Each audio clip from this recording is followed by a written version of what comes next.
from Omaha, Nebraska for our latest edition of World Championship Boxing. Tonight, 140-pound world champion Terrence Crawford will once again fight in front of his hometown fans, this time against John Molina. But before we get to that main event, we go around the world to Auckland, New Zealand to show you a heavyweight title fight from earlier today between Joseph Parker and Andy Ruiz. After that, back here in Omaha, we'll have a live fight between lightweights Ray Beltran and Mason Menard.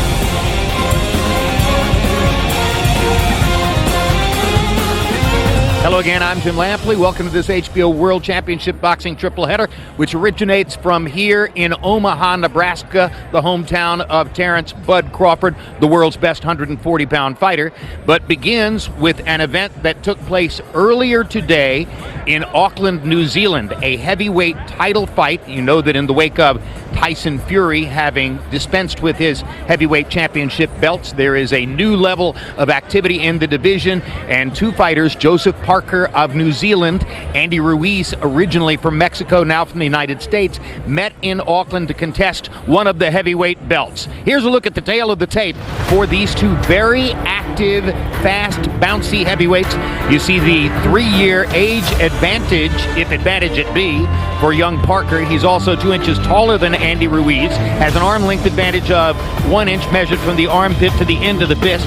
He weighed in a pound or 3 1/4 pounds under 250 pounds. Ruiz was 5 3/4 pounds above 250 pounds. Let's go back and hear how we called the fight earlier today.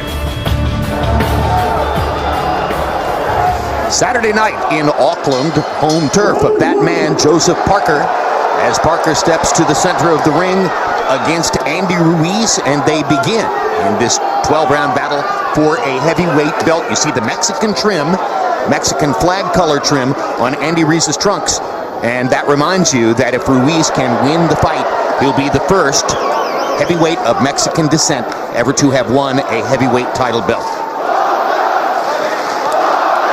Roy Jones and Max Kellerman with me as these two very active heavyweights, both kind of bouncy on their feet, both relatively quick, off to an active start in Auckland. Yeah, both seem to have very good hands, quick hands for heavyweight. It looks like, I can't see really good, but it looks like that straight right hand from Parker may have already put a little bruise under Andy Ruiz's left eye. So, but I like the hand speed, I like the combination punches, and I like the tempo that both guys are fighting at. Great This is one of the reasons Joseph Parker is an intriguing heavyweight, is he's dynamic and aggressive and punches in combination. And Ruiz is also skilled and moves his hands in combination. They fight, the look, the aesthetic of the fight's more like middleweights than heavyweights. Much more like middleweights. You know, when you if you imagine Ruiz in a little different shape. Ruiz elected not to travel to New Zealand from Big Bear, California until 8 days prior to fight time. Reminiscent of Lennox Lewis taking a late start down to Johannesburg, South Africa in 2001 to fight Hasim Rahman. Parker is generally an aggressive fighter, but there are different styles of aggression, and he's more of a, explode at a guy kind of aggressive fighter, and Ruiz is more of a kind of drag his feet slowly, come forward with steady pressure, and right now Ruiz's pressure is forcing Parker, Roy, to move. Yeah, but Parker's a foot-first fighter, which means that he uses his feet first. See that right foot going back first? He uses those feet first as defense, whereas Ruiz uses his hands first for defense and offense. So one guy's fighting with his feet first, the other guy fights with his hands first. Roy Jones, this is the first time we've seen Andy Ruiz with his new, considerably trimmer body. Reputedly lost 35 pounds training with Abel Sanchez for the first time at Sanchez's training camp in Big Bear, California. And you see the results there as an aggressive Andy Ruiz reaches forward with the 1-2 combination. And now Parker firing back. Very good first round. Great job by Andy and by his trainer. They did a good job of getting 35 pounds off of Andy, helping Andy become more mobile. And as you see, his combinations seem to have even a little more steam on them already. Parker momentarily thought that the clap for 10 seconds remaining in the round was the end of the round, then went back to work. And you see American referee Tony Weeks from Las Vegas, who has made the trip over to Auckland to be the third man in the ring.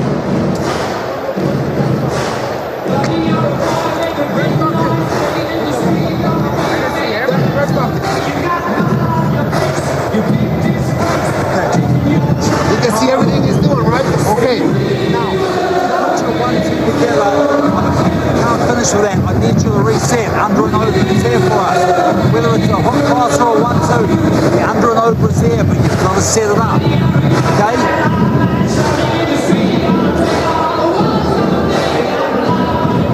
I don't want him coming into it. And he's lunching with that left hook. Stay down. Okay, he's lunching with it. Stay down. You get lunching with a 45.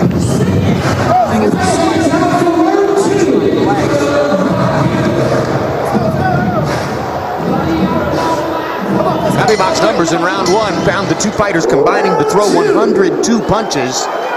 Both of them averaging right around 50 coming out of that first round. And Ruiz landed at a higher rate than Joseph Parker as he got his jab in several times and therefore took an early CompuBox lead over Joseph Parker in the fight. One fun thing about that first round, guys, you know, for how many years now has Klitschko's very technical style kind of sucked the life out of the division because he's been so dominant and technical, and there's been a lot of Eastern European style fighters at the top of the heavyweights.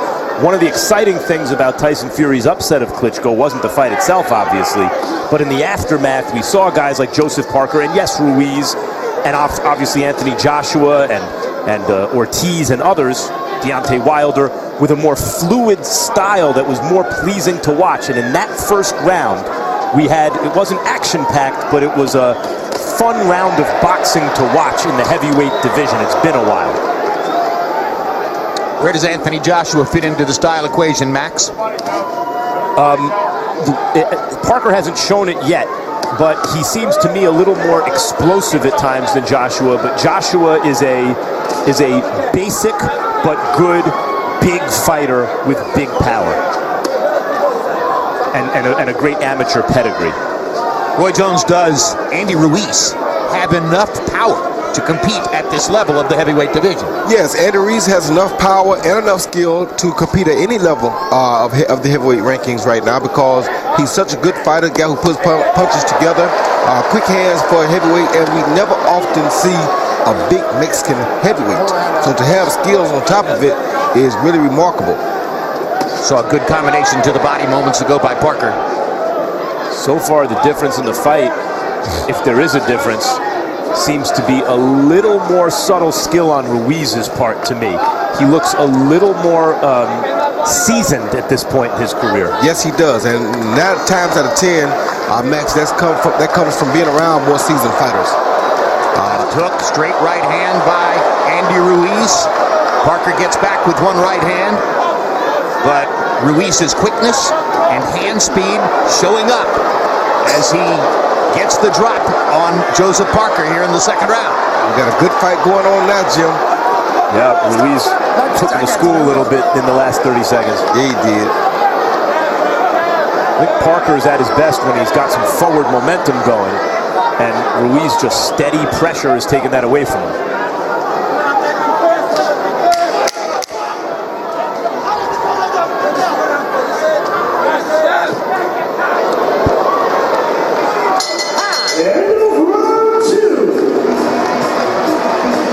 Fight in Auckland next Saturday. We'll wrap up our 2016 live boxing schedule with a triple header headlined by the final ring appearance, he says, of 51-year-old legend Bernard Hopkins. He'll be taking on Joe Smith, who in his last fight knocked out highly regarded Andres Pontara in the first round.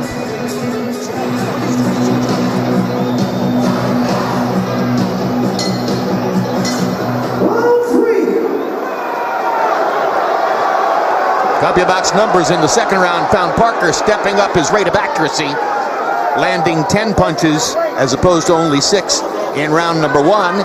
Andy Ruiz landed 11. He has gotten his jab going to good effect early in the fight. Both guys have been doing some really remarkable body work for heavyweights, and you don't often see heavyweights concentrate or focus much on the body. They usually want to throw the big shots to the head to try to get the other guy out, which is one of the reasons the heavyweight division probably was so much more spectacular in the viewers' eyes than the other weight classes were. Because they were going for big knockout shots upstairs. Exactly, and either guy could land that big knockout shot, because usually if you're that big, it's almost impossible to not be able to throw or land a really diminishing punch. Parker just fighting defensively here, which is not his game. And Ruiz is the guy dictating. He's the guy with the initiative. Yeah, what has to happen here, Max, is when we look at these two fighters, we see that Parker is the boxer. He's the taller guy with the longer arms.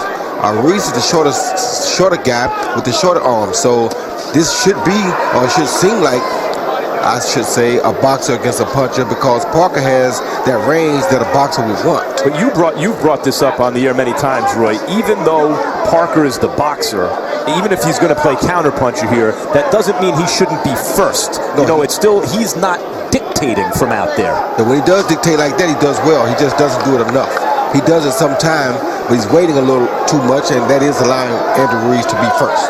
And anytime you're fighting second, it's not really good for you in a close fight. But that's what happened to him when he attacks first sometimes. We saw that Andy can counter too, and Andy just countered him with 2 good shots. And that's something that I know he doesn't want. Is Parker going to have to achieve a comfort level as the counterpuncher in this fight, Roy? Yes, he is. He's going to have to achieve that, because if he continuously goes forward, he stands the risk of running into a headbutt that would be more detrimental on his part than it would on Ruiz, because Ruiz is shorter. So it serves his interest to allow Andy Ruiz to get off first in some instances, lead with his jab, and try to counter from his position with his longer arms and bigger body. That's exactly right. Also use that jab like he's doing now, not to hit him in the face, but to make him reach, to make Andy try to reach for a counter like that. Then you counter Andy back. But he has to do like Max says, he has to counter that attack. He can't just let it happen. Good 1-2 to the body by Joseph Parker. Draws approving oohs and ahs from the crowd here in Auckland. Andy Ruiz comes back with a straight right hand and a left hook to the body. We'll be right back to New Zealand for more Joseph Parker against Andy Ruiz. But back here in Omaha, we're getting ready for our live fights, including the main event, 140-pound champion and pound-for-pound contender Terrence Crawford against veteran John Molina. Crawford is looking for his 3rd win of the year, and with that 3rd win, hopes to make a statement in favor of earning honors as the fighter of the year for the 2nd time in his career. John Molina with an opportunity to put the most eye-catching credential ever on his resume. He's been in against top fighters before, but maybe nobody with the skill set of Terrence Crawford. And now back to Auckland, New Zealand for more of the heavyweight fight for Tyson Fury's vacated title between Joseph Parker and Andy Ruiz. Now round 4 begins in Auckland. Very active first 3 rounds for both fighters. Our unofficial ringside scorer, Harold Letterman, scoring with us from our perch here in Omaha. Harold, how'd you see the first 3 rounds? Okay, Jim. I got it 2 rounds to 1, 29-28. Andy Ruiz. Jim, I thought he won rounds 2 and 3 clearly.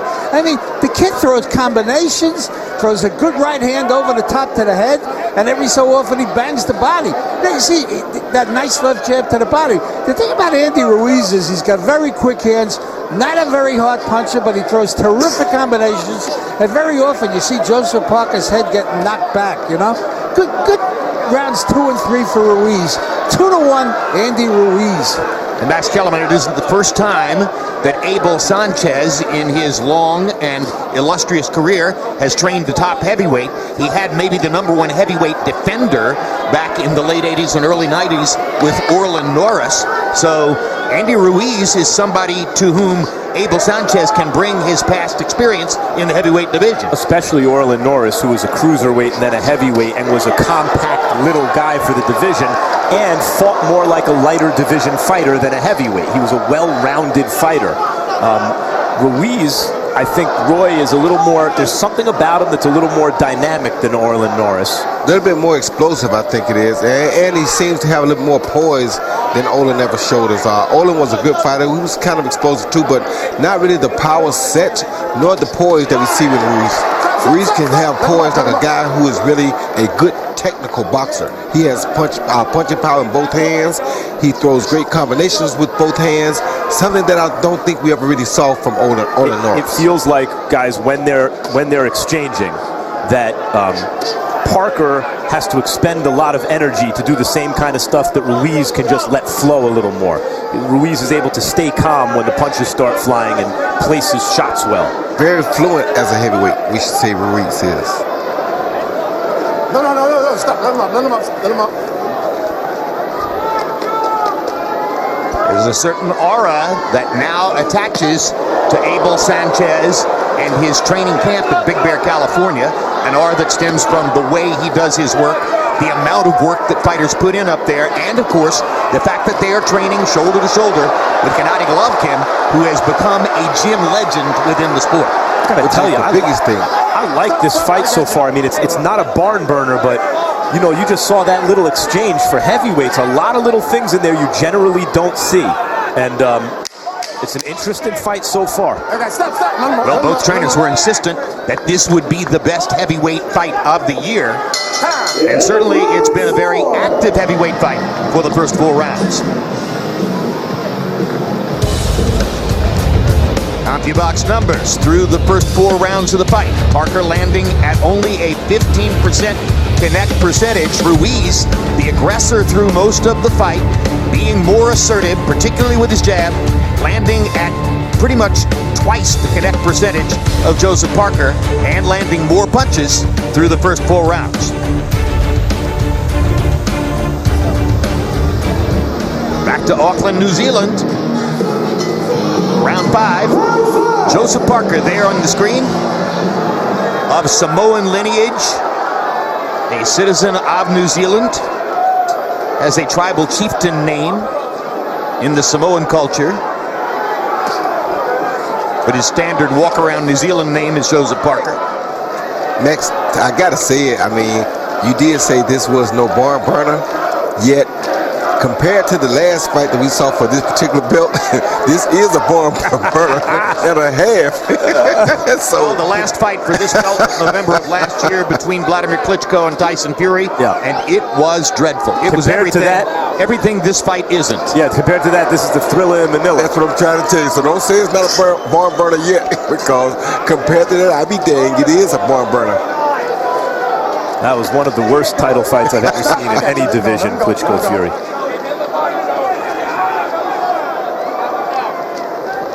Which is amazing since the stakes were so high.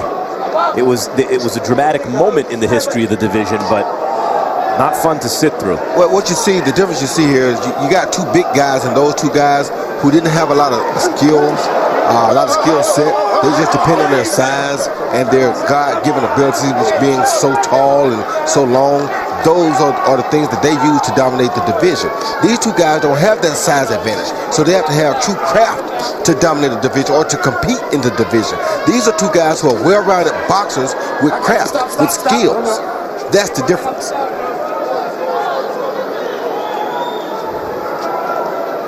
Kevin Barry, trainer for Joseph Parker. Maybe not as proven on the world stage as is Abel Sanchez. And no doubt Sanchez is a factor in creating the poise with which Ruiz has performed so far in this situation. See what Parker just did? I think he's a more effective fighter when he's doing that. Sometimes his problem, he's too squared up when he attacks, and so he becomes a target. But okay, if you're going to lose a fight anyway, and I think he's down on points so far, at least give yourself the best chance to win in the meantime. And when he's attacking, I like him more. Yeah, and I agree with you, Max, but the only thing that he's probably thinking is that when he attacks, he knows he's susceptible to be caught or countered by a strong Ruiz, and he doesn't want to get knocked out in the process of that. Plus, you got to remember, he's at home. Having a good stretch here with the left hand. Joseph Parker landed 3 straight left hooks, then a jab, as Ruiz fell into a spell of inactivity there for a moment. Continues that way as Parker continues to score with the left hand. But Joseph Parker is having trouble finding exactly the moment at which to drop the right hand, Roy. And that's something he's going to have to do to be effective as the fight goes on. Yes, he is.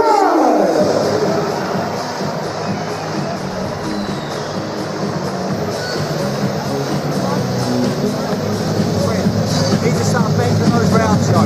With your box, End up and counter that, right? Okay? Take it away from him. There you go, man.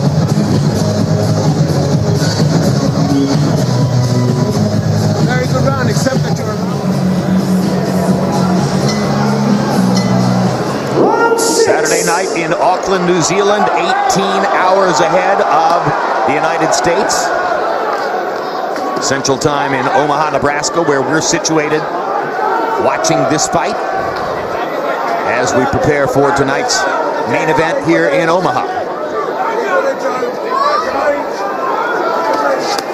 Jim, I hate to say it, but you know, you can tell when a guy, when you see your own moves in action, this guy studied a lot of Roy Jones tape. You see those movements right there?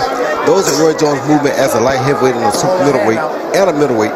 He's doing them as a heavyweight, and he's not as polished as a Roy Jones Jr. is at him, but I know the moves. I see exactly what he's trying to do. Parker? Yes, and I'm impressed with it because he's keeping his legs spread.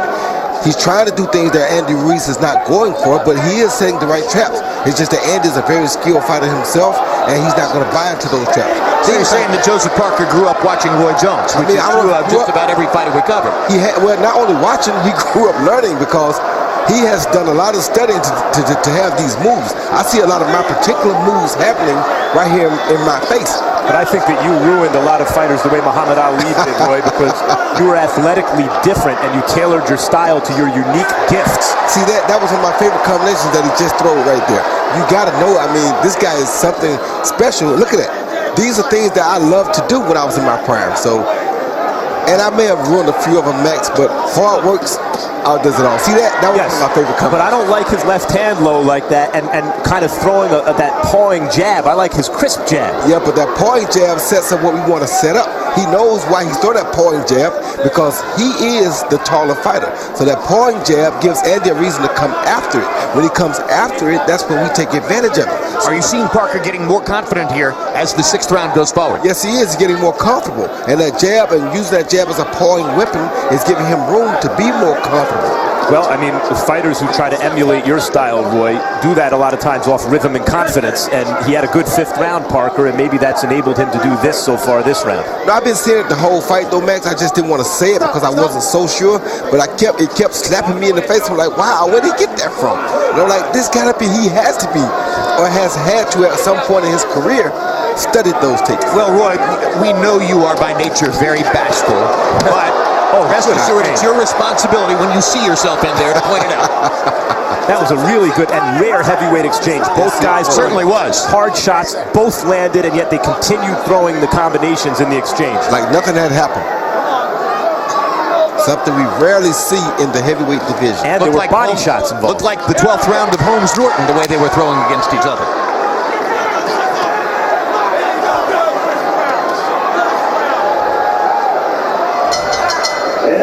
Fight heating up in Auckland. A really good scrap so far between heavyweights Joseph Parker and Andy Ruiz. December 20, it's the year-end edition of Real Sports. Brian Gumbel looks back with all the correspondents at their favorite and most significant stories from 2016.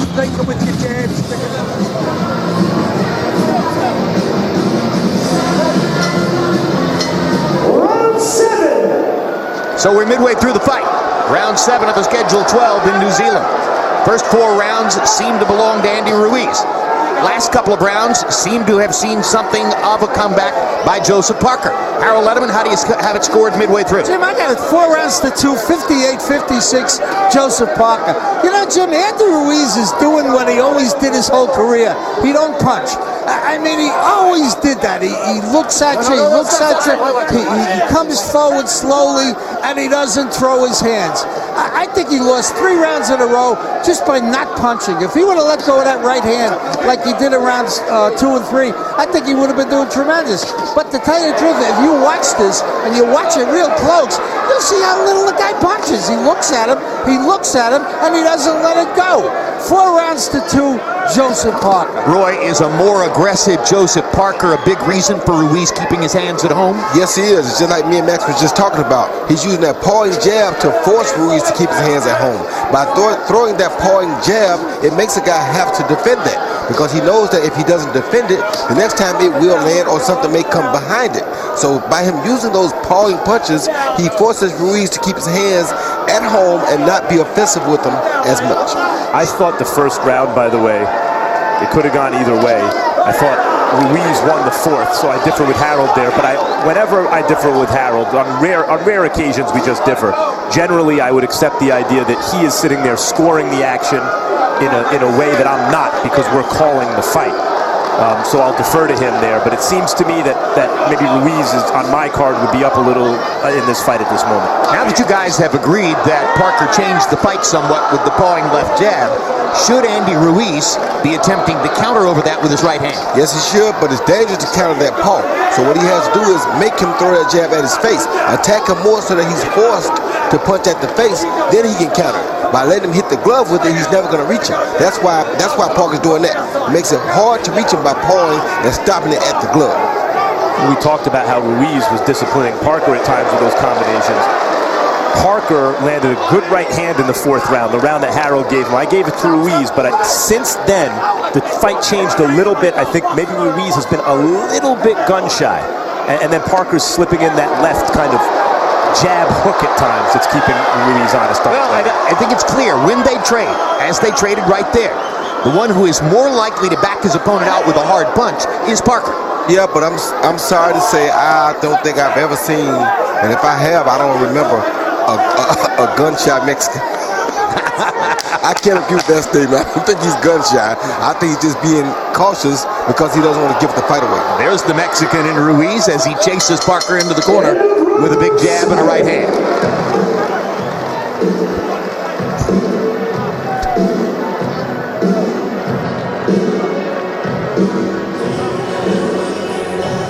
It's nothing to get to those cracks, but you cannot let him run, man. You cannot let him allow him. You can't allow him to land that hook like that, all right?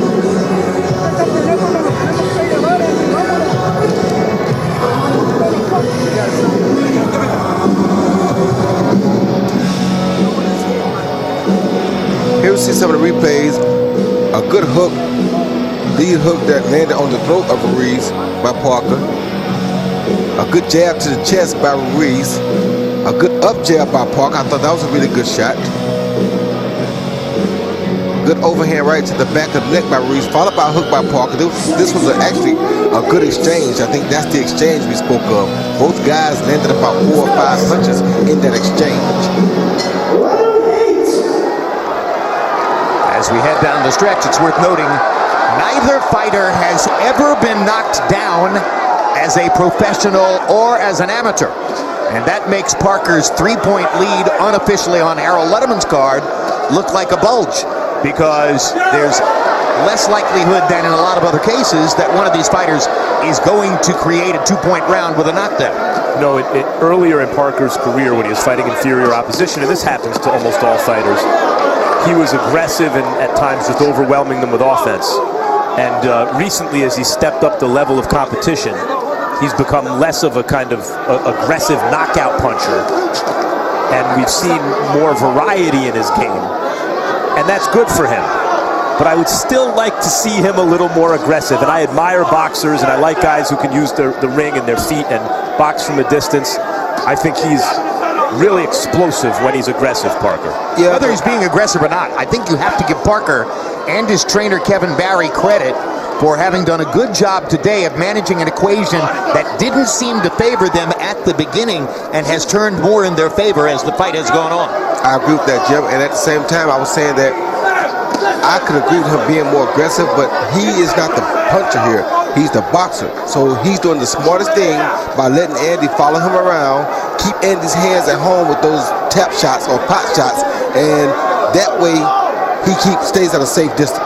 Yeah, Roy just explained the how it's happening, but Jim, I want to address what you brought up about giving both trainer and fighter credit. I agree with that. What's very difficult to do is you're going with a game plan, it's not going your way early, it seems like it won't go your way, and you stick with it and you make adjustments and you start to do this. That's very impressive.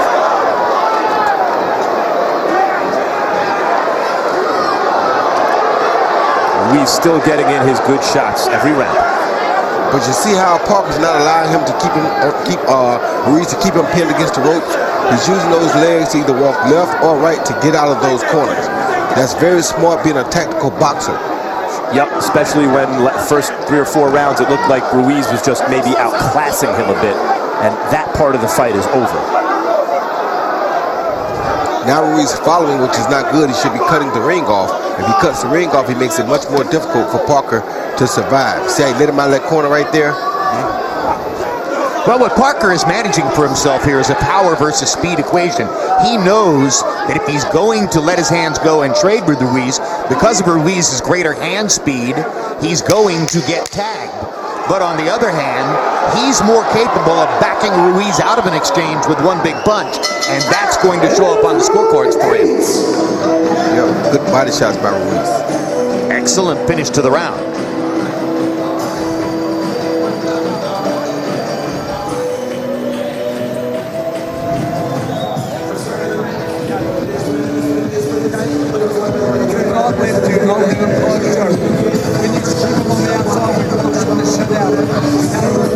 It's like that one, okay? But it's got to be pressure. When you get him to exchange, in here, not at one top. It'll land and he's got to cut down. You see Parker with that good jab, long jab right there on Andy Ruiz, and that's what he's using to keep Andy Ruiz at bay. And then you see Andy land his own jab, but Parker still comes with a counter up jab right there. So he's landing without landing. There's a good right hand left hook, followed by a right hand left hook by Ruiz. Good body shot by Parker. Ruiz with a good right hand, followed by a left hook. Another good body shot by Parker. Then a almost grazing right hand by Ruiz. Good fight right here in front of us. A lot of activity in a heavyweight fight, particularly in contrast to what we've seen in the division in recent years. Max Kellerman made the point earlier that Vladimir Klitschko, with his size and his tactical game and his focus on finishing power, slowed down the pace at the top of the division. And now, with Vladimir momentarily waiting on the sidelines for his next big fight, with Tyson Fury having relinquished his titles and put them at play, we're seeing more speed and more activity near the top of the heavyweight division, and most particularly from these two fighters. Two guys with good chins, good boxing skills, fairly good power, but the hand speed makes up for the power that they may lack. And Ruiz is here, I think, entering, at least in my mind, a different kind of level as a heavyweight. Look, he had to travel to Parker's home turf for this fight. And that tells you something about at least what the marketplace thinks about these two guys. And Ruiz, not that long ago, was considered one of the best prospects in the division. And here he is forcing his way in with this performance into the conversation with Parker, if not with guys like Wilder, Ortiz, and Joshua, but as one of the interesting, fun heavyweights in the division on the rise. Definitely fun as I don't know what. Interesting that you put Ortiz in the same sentence with Wilder and Joshua, despite his less than scintillating performance against Malik Scott. But we'll see how, it tells you what you need to know. We'll see how fast any of those guys want to jump in the ring with Ortiz.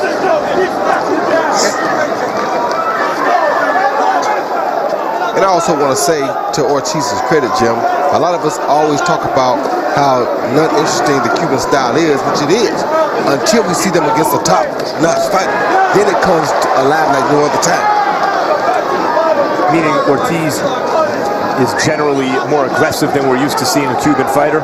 Well, when he fights a top-notch fighter, the real Ortiz comes out. And he reverts to what? To more of a Cuban defensive style? Well, no. When he fights a top-notch fighter, he breaks a top-notch fighter down like he's supposed to. when he fights a guy who's not such a top-notch fighter, like Rigondeaux. Yes. Rigondeaux against Donnell, a brilliant fight. If you're a lesser light and they don't have to rely as heavily on their Cuban style, on the mastery of it, then they look more ordinary than if they're forced to use their skills to their fullest advantage. They look ordinary or boring unless they're in against a real top-notch job. This ain't ordinary or boring. Not at all. It's not a fight of the year, but it's pretty good stuff. But it's two guys here that have to fight the other guy. If one guy doesn't do what he's supposed to do, the other guy will blow him away. Another fight taking place near the top of the division. Anthony Joshua against Eric Molina in England. Joshua heavy favorite to win that one. And we'll be right back to New Zealand for the rest of Parker against Ruiz. But back here in Omaha, Nebraska, we're almost ready for our live fights, including the main event.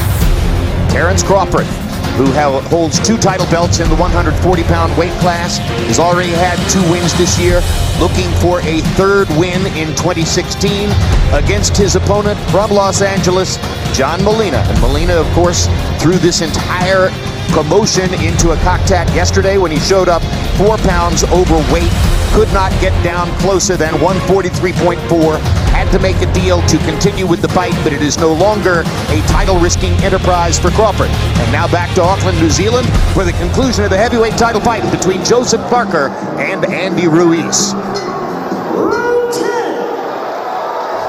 Round 10 of a scheduled 12. 3/4 of the way through the fight. CompuBox numbers being charted here in Omaha off of television monitor. Very close. Harold Letterman, how do you have it scored 3/4 of the way through the fight? Okay, Jim, I got it 6 rounds to 3, 87-84, Joseph Parker. And the reason I got it scored that way is because I don't think Andy Ruiz is moving his hands the way he should. He's not throwing enough punches, Jim. He really isn't.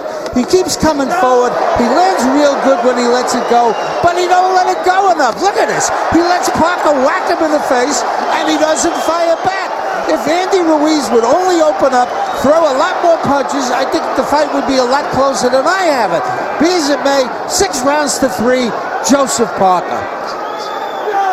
And Roy, as the fight has progressed, and Parker's gotten more and more comfortable with what he's seen coming at him from Ruiz, his accuracy and power both seem to have gone up. Yeah, because his confidence is much higher now, Jim. He knows what he's doing. He knows what Ruiz can do and what Ruiz can't do. Ruiz is just kind of following him around, which means that he's in charge. So when you got a guy following you and not cutting the ring off, it enables you to escape left or escape right, do whatever you want to do. So he's gotten pretty comfortable right now at this stage of the fight. First, Max Kellerman, based on what you expected from Joseph Parker today, where is he on your report card now? So far, both guys have acquitted themselves well. There's still a couple rounds left. I think through the first 4 rounds, if you were a Parker fan, you were a little discouraged because his punches really were being mostly deflected, and his head was the one snapping back, and his body was the one being tattooed by Ruiz. After the 4th round, you see increasingly that Parker's shots like that are getting through the guard and snapping Ruiz's head around. Doesn't look like Parker is ready for Anthony Joshua necessarily, but Joshua's had a few performances where maybe he doesn't look like he's ready for another top guy. So the only way we know if somebody's ready for Anthony Joshua is that he goes in and faces Anthony Joshua, because the key to that equation is, can you handle his power? If you can take his punch, you may change the equation against him. Sure, we've seen him rocked even as a pro. There's no heavyweight at the moment who looks invincible, and that's one of the things that makes the division interesting. Some entertaining, fluid styles and fighters who look vulnerable. Joshua against Eric Molina tonight. And he's heavily favored to win, but of course, anything can happen in a heavyweight fight. Andy Ruiz just landed some really good body shots in that last exchange. Really, really good body shots.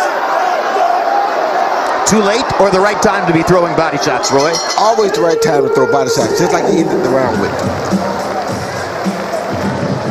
This month, look for 2 episodes of my show, The Fight Game. Wednesday, join me, Max Kellerman, Bernard Hopkins, and Melissa Stark as we look back at the Kovalev Ward and Lomachenko-Walters fights, plus show you a group of fighters who may change your perception of the relationship between boxing and Parkinson's disease. And on the 28th, don't miss a special year-end edition.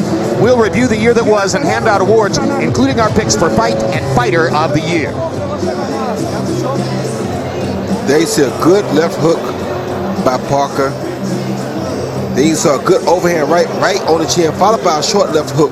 I mean, those are big punches. Good straight right, overhand right, followed by a slapping left hook right there. But then you see Andy land a good straight right of his own, but high on the head, not on the butt. These guys are throwing and taking some really good punches. First 4 rounds, those weren't landing for Parker. They were being deflected, and since then, they're landing to excellent effect.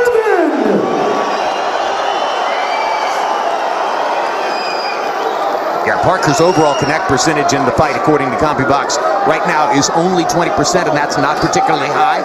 But that's affected by the number of those throwaway jabs he's been putting out there. Jabs which aren't really necessarily intended to land, but rather to distract the opponent. Distract him and make him keep his hands at home to defend it, just in case it is thrown to land. Ruiz just landed some really good body shots as Parker tried to do some work upstairs just there that seemed to affect Parker. But, you know, in close rounds, judges sitting on various sides of the ring can score differently. We've seen that throughout boxing history and even recently in some big fights. However you get there, Harold Letterman's card right now still has this fight up in the air in the last 2 rounds, and I suspect that would be the case for most people watching this, including the judges. CompuBox counted Parker landing 14 punches in the 10th round. That's the highest number of connected punches for him in the fight. Andy Ruiz was also landing in that round with a lot of solid body shots. So both fighters have managed to unravel a little bit more offense as the fight has gone on. And right there, Jim, you did ask at the end of the last round, was it a little too late? I do think it's a little too late for him now, because he should have started this body shot rally in about round 6 or round 7. Now you see Parker even throwing body shots. So had Ruiz started this a little earlier, maybe it would have allowed his hands to be more busier. Maybe he could have been closer to winning the fight on the scorecard. Solid right hand for Parker, draws oohs and dahs from the crowd. And incidentally, I think Harold has the theme of the fight right. If you're a Ruiz supporter, he's very much in this fight, but the difference seems to me so far to be he has not moved his hands enough, especially over the second half of the fight. And if you're a Ruiz supporter, you might note that Harold Letterman is the only American judge scoring the fight for you today, because the official judges at ringside in Auckland are from Germany, Argentina, and the Philippines. So an attempt has been made to provide a neutral international judging panel for this fight on Joseph Parker's home turf in Auckland, New Zealand. Well, we know the national judges don't usually agree with Max and Harold too often, so let's see how these international judges feel at the end of the fight with Harold's scorecard. Yeah, well, that's why there's so many controversies in boxing, Roy. They should agree more.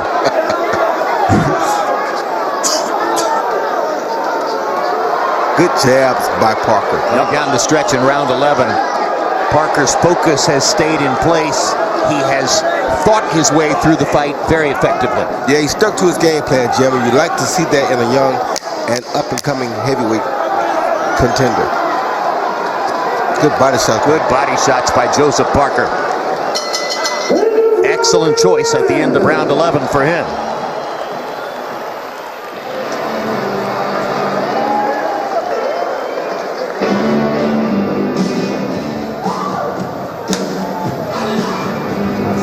That's Joseph Parker. That's Andy Ruiz. Don't be jumping in so much. Set up long right hand and a long hook. Don't jump in so much. Don't jump in so much.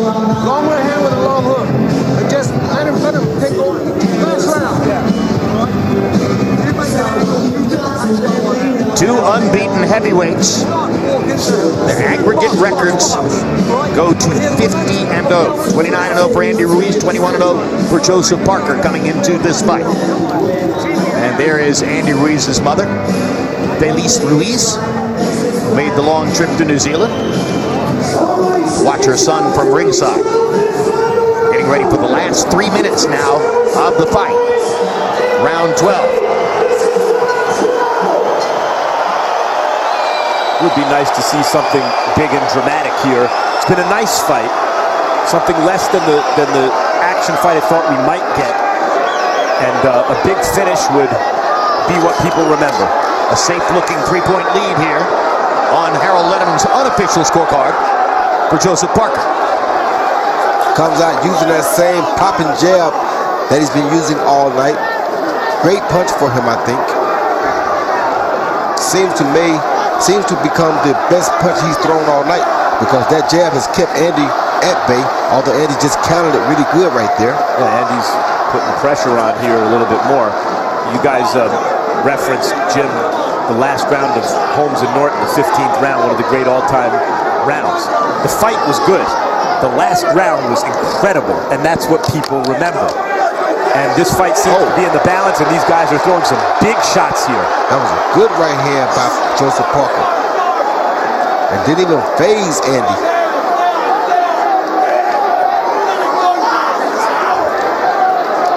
But after that combination by Parker, Ruiz now seems to realize that he needs to up his energy level, draw a little bit more attention from the judges down the stretch. Andy eats a right hand from Parker on the way in. He ate a jab, actually, Jim. That jab disrupted everything that he tried to do just then. Good left hook up Excellent top. body shot by Parker. Ruiz, you can see, is not a puncher. And we mentioned that earlier, but a left hook lands like that on the chin, Roy, in the heavyweight division, usually a guy falls down. Anything can happen. Especially in a set of 12-ounce gloves.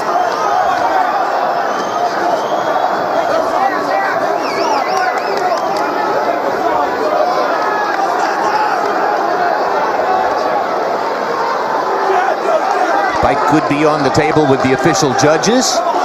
We know only Harold's unofficial scorecard. 54 seconds remaining. A chance for perhaps Ruiz to show us one more burst of energy down the stretch. They threw a good right hook to the body, followed by a left hook up top, but the left hook up top didn't land. Good evasive action there from Parker, not letting Ruiz kind of will this round for himself. And you see Parker doing a really good job of keeping his back off the ropes. His back never really touches the ropes. And keeping Ruiz honest to the body. Such a good point, Jim. Those were hard shots, and that discouraged Ruiz from going back upstairs.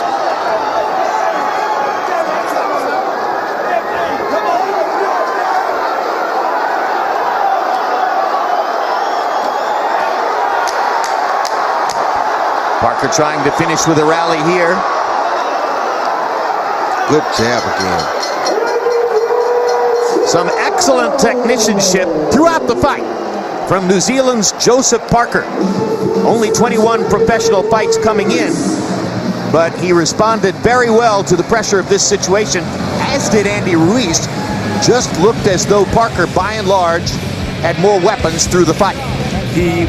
Joseph Parker did a very difficult thing, which is to change the nature of the fight about a third of the way through. Ruiz seems to think he won, that Ruiz won. We'll see. This was a good heavyweight fight. With one round to Ruiz on Harold's scorecard, he would have it a draw. Fighters to the center ring, please.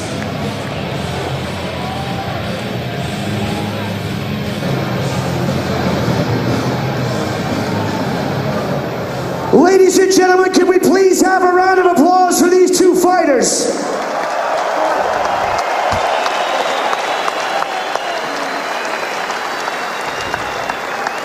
After 12 rounds of action, we go to the judges' scorecards for a decision.